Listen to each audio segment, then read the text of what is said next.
Bon, maintenant, je vais reprendre depuis le début. La question de l'authenticité, elle concerne uniquement les êtres humains. Jamais vous vous demanderez si ce saumon est sincère. Jamais vous vous demanderez « cette loutre, oh, mais c'est trop bien !» N'est-elle pas un petit peu en train de se mentir à elle-même sur ses compétences de loutre? Jamais vous demanderez « ce tilleul, me montre-t-il son vrai visage ?» Non, ce tilleul, il est 100% tilleul dedans comme dehors. Jamais ce tilleul, il sera fourbe ou manipulateur ou machiavélique. Ce tilleul, il est 100% authentique. Et on sent qu'il le sait, ce bâtard.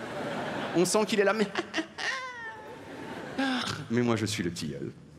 Pour moi, la notion même d'authenticité n'a pas de sens, car je suis vrai naturellement, contrairement à vous. Mais ta gueule, le tilleul. Ta gueule, le tilleul. Bon, alors c'était peut-être pas non plus complètement nécessaire, ça. Mais j'avais tellement envie de dire ta gueule, le tilleul, de faire une chanson ta gueule, le tilleul, de déposer ta gueule, le tilleul à l'Institut national de la propriété industrielle.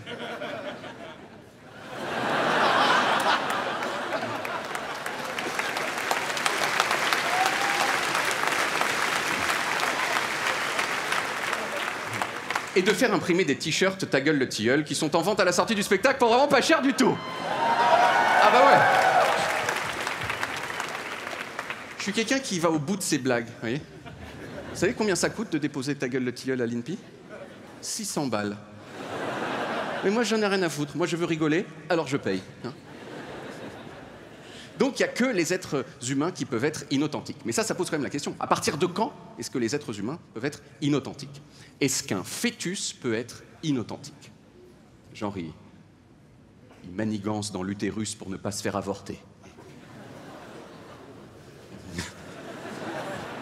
C'est marrant parce que j'ai quand même joué ce spectacle plein de fois. Hein, et cette blague que je fais à chaque fois, elle a marché 0 fois. Et pourtant, je continue à la faire parce que je fais ce que je veux. Bon. La vérité, c'est que non, un fœtus ne peut pas être inauthentique parce qu'un fœtus n'a pas conscience de lui-même. D'ailleurs, de ce point de vue-là, un fœtus, c'est tout à fait équivalent à un saumon, une loutre ou un tilleul. Et de la même façon qu'on a le droit de tuer les saumons et les loutres, sondez votre bonne foi, c'est la vérité, ok? Je sais pas trop à quoi vous applaudissez, mais c'est... Donc les fœtus ne peuvent pas être inauthentiques. Mais ça ne fait que reporter la question. Si les fœtus ne peuvent pas être inauthentiques, alors à partir de quand est-ce que l'inauthenticité commence chez les êtres humains?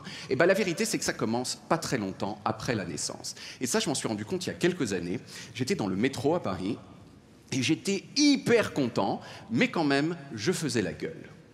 Et pourquoi je faisais la gueule? Eh bien parce que je sais que lorsque je fais la gueule, je suis davantage sexy. Et je peux vous le prouver.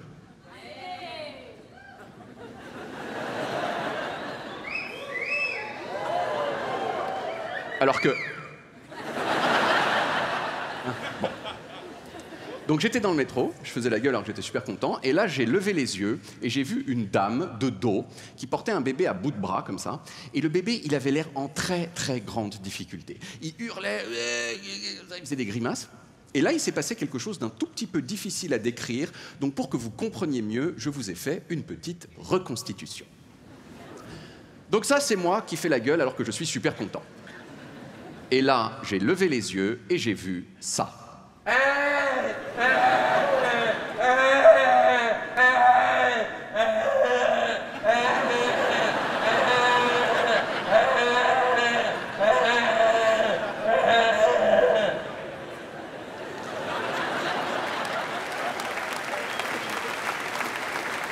Vous avez compris ce qui s'est passé? Il n'était pas du tout en difficulté, ce petit bébé. À la seconde où il a traversé la ligne au-delà de laquelle sa mère ne pouvait plus voir son visage, il a cessé de faire la gueule et il a souri. Tout en continuant, bien sûr, à gueuler pour que sa mère pense qu'il était en difficulté. C'était, si vous voulez, un sale petit bébé manipulateur et hypocrite. Et moi, je dis, en voilà un qui aurait dû être avorté.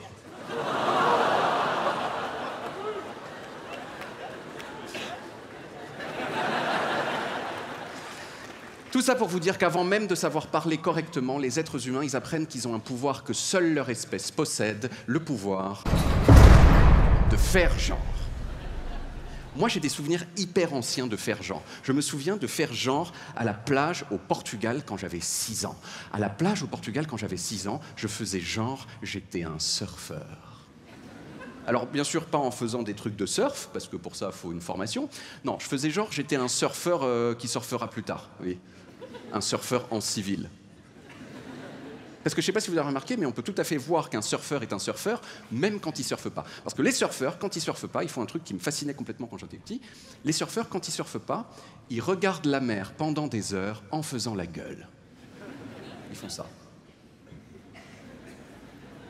Et mon papa, il m'avait expliqué que si les surfeurs ils font ça, c'est qu'ils analysent la mer dans la perspective d'ensuite mieux la surfer. Et moi, j'avais 6 ans et je leur imitais leur race. J'étais là, hein. J'avais 6 ans et je faisais... Et même, il y a des fois je faisais ça, je me souviendrai, je faisais ça, je faisais...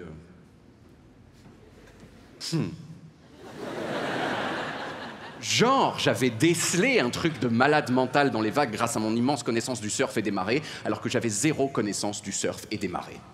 Le truc, c'est que dès cette époque-là, je me suis rendu compte que l'authenticité, c'était plus compliqué que ça. Parce qu'il y a des fois où on a envie d'être authentique, mais on ne peut pas à cause d'un truc qu'on appelle les autres. Les autres, c'est nul. Rien qu'en vous regardant, les autres, ils arrivent à vous faire des trucs que vous n'avez pas envie de faire, et ils arrivent à vous empêcher de faire des trucs que vous avez envie de faire. Je vous donne un exemple. Est-ce que ça vous est jamais arrivé de prendre un pull, parce qu'il va peut-être faire froid, et finalement, il ne fait pas froid? Et là, vous êtes là avec votre pull à la main, comme ça, et vous vous dites « Ah, ce serait quand même super pratique si ce pull, je le mettais sur mes épaules. » Mais vous ne le faites pas. Et pourquoi vous ne le faites pas? Eh bien, parce que vous êtes terrorisé à l'idée d'avoir l'air de droite. Vous êtes terrorisé.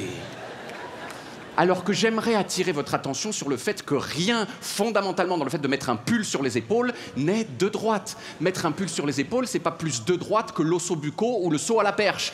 Mais à cause du regard des autres, eh bien, vous renoncez à cette action parfaitement authentique et pratique, et vous portez votre pull comme ça. Ah ben au moins, je suis de gauche. Comme ça. Ça m'énerve. Moi, j'ai particulièrement souffert du regard des autres quand j'étais en 6e. Parce que quand j'étais en 6e, j'avais ce visage.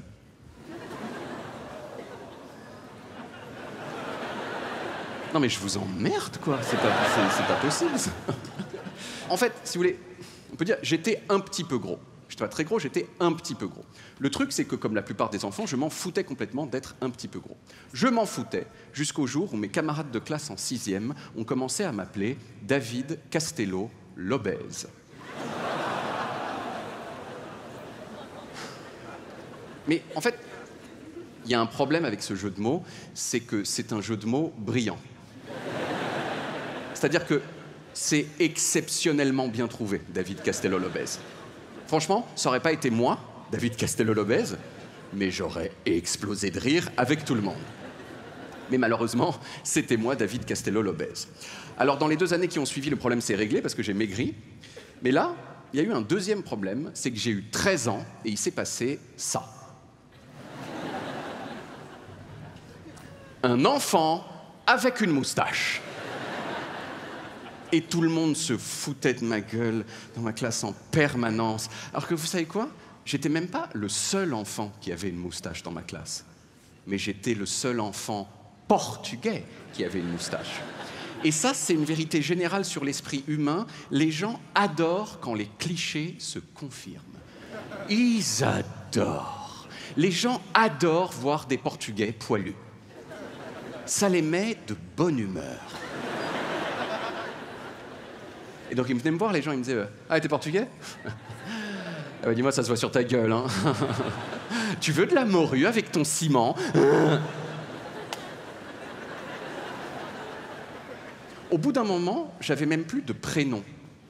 Les gens dans ma classe, ils m'appelaient juste Bigotes, qui veut dire moustache en espagnol. Ce qui veut dire qu'en plus de me considérer comme un sale petit portugais poilu, ils confondaient l'Espagne et le Portugal. Et ça, les Portugais n'aiment pas. Parce que les Portugais ont toujours peur d'être considérés comme des versions un petit peu merdiques des Espagnols. Et en plus, c'est un petit peu vrai. Et donc, qu'est-ce que j'ai fait? Eh bien, j'ai débarrassé mon visage du Portugal qu'il y avait dessus, devant l'objectif de mon papa photographe. Et voici ce que les autres ont fait à mon visage. Alors vous allez me dire, c'est mieux. Eh bien, je vous emmerde encore une fois.